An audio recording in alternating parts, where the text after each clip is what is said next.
नमस्कार, मैं हूं तुषार कौशिक। आपका खास शो प्राइम मिनिस्टर में स्वागत है। सबसे पहले हम बात करेंगे दिल्ली सेवा बिल पर हो रहे सियासी संग्राम की।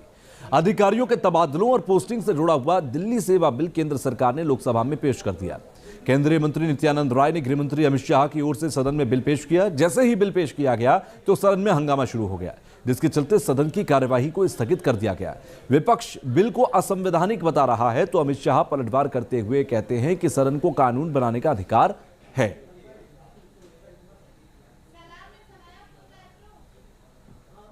ये तो डिक्टेटरशिप है।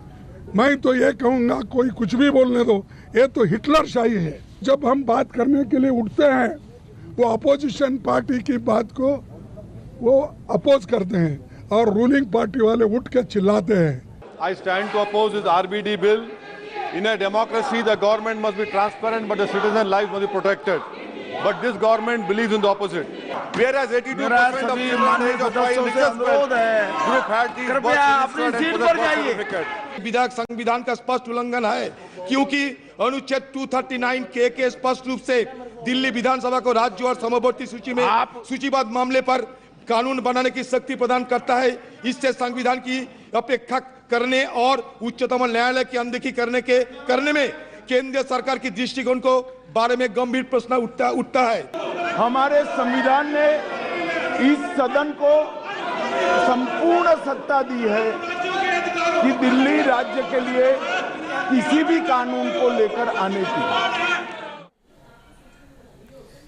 सवाल है कि क्या संसद के दोनों सदनों से बिल पारित हो जाएगा? लोकसभा में बीजेपी और इसके गठबंधन दलों के पास बहुमत है, यहां आसानी से यह बिल पारित हो सकता है। लेकिन राज्यसभा में इस अध्यादेश बिल को पारित करवाना थोड़ा सा मुश्किल होगा। हालांकि बीजेडी और वाईएसआरसीपी ने एनडीए का साथ देने का ऐलान किया है। राज्यसभा में क्या है गणित, ये हम आपको ग्राफिक्स के जरिए समझाने की कोशिश करते हैं कि क्या राज्यसभा का रास्ता आसान होगा। देखिए, राज्यसभा का गणित अगर आपको समझना है तो कुल सांसद वहां पर 245 हैं। बहुमत के लिए फिर 120 चाहिए होंगे। एनडीए के पास अगर हम देखें तो इस वक्त 112 का आंकड़ा है और इंडिया जो कि एक विपक्ष का नया गठबंधन है उसके पास 99, यानी कि किसी के पास भी बहुमत राज्यसभा में नजर नहीं आता। अब बीजेपी को 8 और सांसद चाहिए। अगर 8 सांसद मिल जाए राज्यसभा के अंदर तो बहुमत के आंकड़े के करीब पहुंच जाएगी और बहुमत के आंकड़े के पास पहुंचने का मतलब है कि गणित पूरा हो जाएगा और इस गणित से बिल पास हो जाएगा। तो यह है राज्यसभा का गणित, जहां पर बहुमत के लिए 120 का आंकड़ा चाहिए। 245 कुल सांसद हैं और ऐसे में अब हम यहां के अगर दल के हिसाब से देखें तो कुल सांसद यहां पर अगर अन्य दलों के पास मैं देखूं, यानी कि हम कांग्रेस और बीजेपी को छोड़ दें तो अन्य दलों की ताकत जो है वो कुल सांसद जो हैं 29 हैं। BJD 9, YSRCP 9, BRS 7, BSP 1, JDS 1, TDP 1, IND 1। BJD और वाईएसआरसीपी एनडीए का साथ देने का पहले ही वादा कर चुकी हैं। तो ऐसे में कुल मिलाकर यहां पर बीजेपी को चाहिए, यानी कि एनडीए को चाहिए कुल 8 और संख्या बल, यानी कि 8 अगर अन्य से मिल जाता है तो कहानी सॉल्व हो जाती है। यानी एनडीए आसानी से बहुमत हासिल कर लेगा। और अब बात करते हैं गठबंधन की राजनीति की। 24 की जंग के लिए एक बार फिर से 2 गठबंधन आमने सामने होंगे। एक तरफ एनडीए जिसमें 38 दल साथ हैं, तो वहीं इंडिया गठबंधन जिसमें 26 दल हैं। बाजी कौन मारेगा ये वक्त बताएगा, लेकिन हम आपको बताएंगे कि भारत में गठबंधन की राजनीति कितनी पुरानी है और कैसे गठबंधन की सियासत ने राजनीति को फायदा और नुकसान पहुंचाया है। तो गठबंधन राजनीति पर देखिए हमारी खास रिपोर्ट।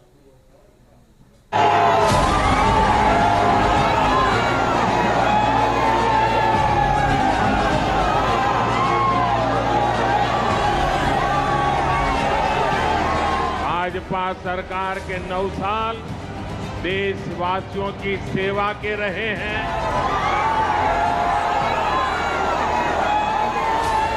तो 2024 के महासमर के लिए बिसात बिछ चुकी है। लोकसभा चुनाव में मुकाबला किसके बीच होगा, ये तस्वीर भी काफी हद तक साफ हो गई।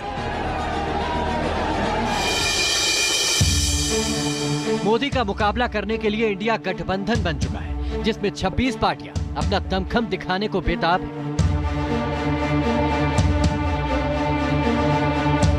वहीं विपक्षी एकता की काट के लिए 38 पार्टियों वाला एनडीए गठबंधन भी तैयार है, जिसकी अगुवाई पीएम मोदी कर रहे हैं।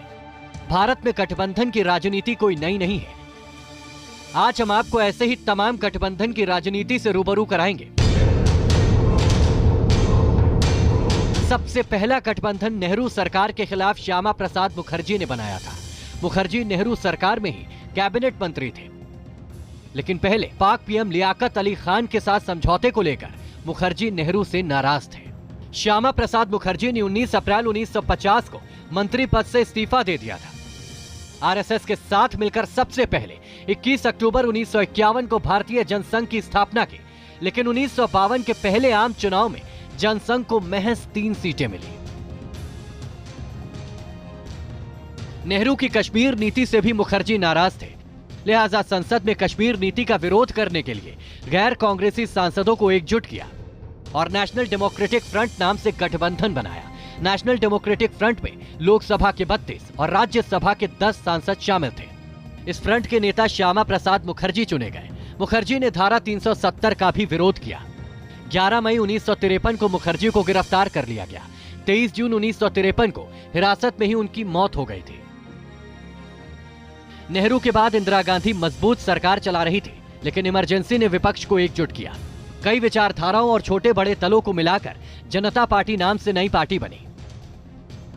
जनता पार्टी में जनसंघ, भारतीय लोकदल, कांग्रेस, संयुक्त सोशलिस्ट पार्टी जैसे 10 से ज्यादा दल शामिल थे। 1977 के चुनाव में जनता पार्टी ने बड़ी जीत हासिल की। कांग्रेस 154 सीटों पर सिमट गई। जीत के बाद मोरारजी देसाई प्रधानमंत्री बने। हालांकि 2 साल में ही गठबंधन सरकार में दरार पड़ने लगी। 1979 में मोरारजी देसाई ने इस्तीफा दे दिया और चौधरी चरण सिंह प्रधानमंत्री बन गए। 6 महीने बाद 1980 में जनता पार्टी की सरकार गिर गई। 1980 में लोकसभा चुनाव हुए। जनता पार्टी ने जगजीवन राम को पीएम उम्मीदवार बनाया, लेकिन जनता पार्टी को मात्र 31 सीटें मिली। कांग्रेस ने वापसी करते हुए 350 से ज्यादा सीटें जीती। 1989 के बाद गठबंधन सरकार में अस्थिरता का दौर चला। 1989 में संयुक्त मोर्चा बना और वीपी सिंह प्रधानमंत्री बने, लेकिन यह सरकार सिर्फ 11 महीने ही चल पाई। बीजेपी के समर्थन वापस लेने से वीपी सिंह की सरकार गिर गई। 10 नवंबर 1990 में कांग्रेस से समर्थन लेकर चंद्रशेखर सिंह प्रधानमंत्री बने। चंद्रशेखर सिंह 21 जून 1991 तक ही प्रधानमंत्री रहे। फिर पीवी नरसिम्हा राव की अगुवाई में स्थायी सरकार बनी, जिसने 5 साल का कार्यकाल पूरा किया। मई 1996 में चुनाव हुए। किसी भी पार्टी को पूर्ण बहुमत नहीं मिला। बीजेपी सबसे बड़ी पार्टी बनी। बीजेपी को 161, कांग्रेस को 140, जनता दल को 46, वाम दल को 44 सीटें मिली। अटल बिहारी वाजपेयी प्रधानमंत्री बने, लेकिन 13 दिन में ही इस्तीफा देना पड़ा। इन चुनाव में जनता दल ने 46 सीटें जीती थी। कई पार्टियों ने मिलकर यूनाइटेड फ्रंट नाम से गठबंधन बनाया। इसे कांग्रेस ने भी समर्थन दिया। एचडी देवगौड़ा प्रधानमंत्री बने, लेकिन कांग्रेस के समर्थन वापस लेने से 10 महीने में ही ये सरकार गिर गई। इसके बाद इंद्र कुमार गुजराल जनता दल के नेता चुने गए और कांग्रेस के समर्थन से प्रधानमंत्री बने, लेकिन वो भी 1 साल पूरा नहीं कर पाए और ये सरकार भी गिर गई। 1998 के चुनाव से पहले बीजेपी की अगुवाई में एनडीए यानी नेशनल डेमोक्रेटिक अलायंस बना। शुरुआत में एनडीए में 13 पार्टियां शामिल थी। 1998 के लोकसभा चुनाव एनडीए ने 258 सीटें जीती। अटल बिहारी वाजपेयी प्रधानमंत्री बने। ये सरकार सिर्फ 13 महीने ही चल पाई, क्योंकि जयललिता की अन्नाद्रमुक ने समर्थन वापस ले लिया था। 1999 में एक बार फिर एनडीए की सरकार बनी। इस सरकार में 24 पार्टियां शामिल थी। अटल बिहारी वाजपेयी प्रधानमंत्री बने। पहली गठबंधन सरकार ने 5 साल पूरे किए। जयललिता ने अटल बिहारी वाजपेयी से अपना समर्थन वापस ले लिया था, तो सरकार फिर उसके बाद आपने देखा कि सरकार 1 वोट से गिर गई। तो ये गठबंधन जहां मजबूत होता है, जहां जो सहयोगी दल के ज्यादा नंबर होते हैं, तो उनके साथ ये प्रॉब्लम आती है। और यही बात आपने डॉक्टर मनमोहन सिंह के समय भी देखी होगी कि वाम दलों ने मनमोहन सिंह सरकार से समर्थन वापस ले लिया था। 2004 में लोकसभा चुनाव से पहले यूपीए यानी यूनाइटेड प्रोग्रेसिव अलायंस बना। अगुवाई कांग्रेस ने की। चुनाव में यूपीए ने 222 सीटें जीती थी। 2009 में फिर मुकाबला एनडीए बनाम यूपीए में हुआ। यूपीए की जीत हुई। दोनों बार मनमोहन सिंह प्रधानमंत्री रहे।